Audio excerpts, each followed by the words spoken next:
The gathering storm. The remains of the creature had turned to ash, scattering in the faint breeze that whispered through the forest. Ronan leaned against his axe, his chest heaving as his body adjusted from the transformation. The weight of his dual nature bore down on him.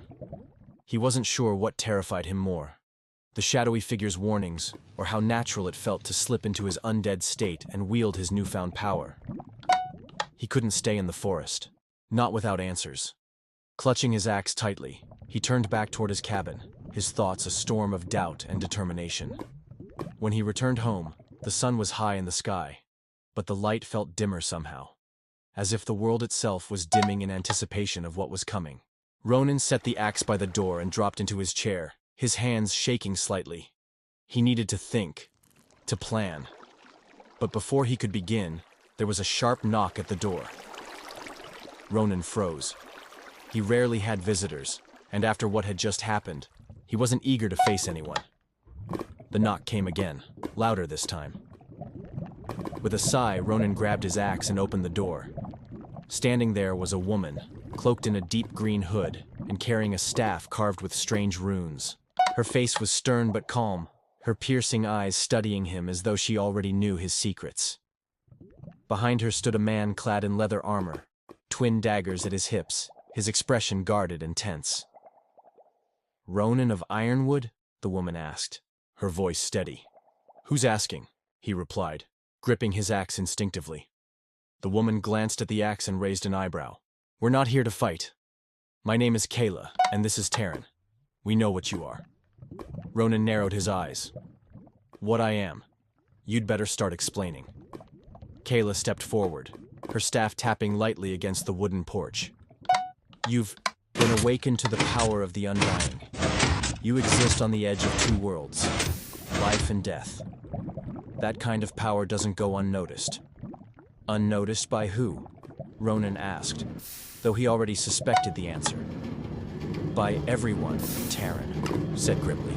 "The living fear what you are, and the dead, well, they see you as a threat, or an opportunity."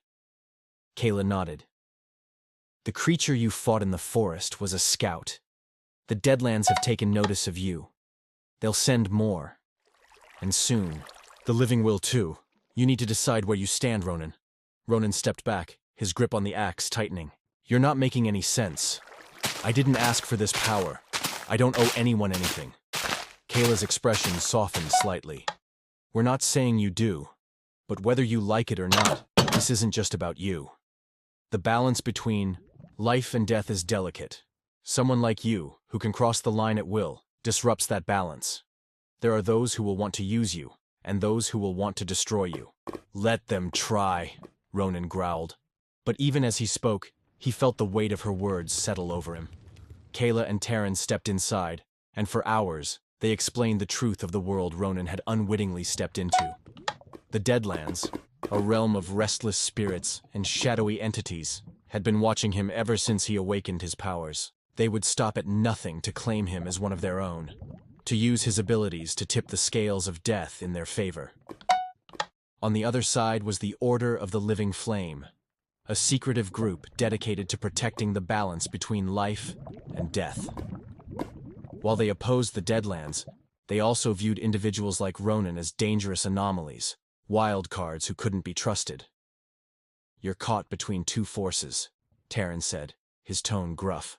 "Neither will leave you alone for long." Ronan stared at his axe, its blade catching the faint light filtering through the window. "And where do you two fit into all of this?" "We're part of neither," Kaela said. "There's a growing group of us, those who believe the world isn't so black and white. We think you have a choice, Ronan, to forge your own path, to use your power on your terms." Ronan let out a bitter laugh. "Sounds like a nice idea, but I don't even know what I'm capable of. How am I supposed to fight back against the dead or the living?"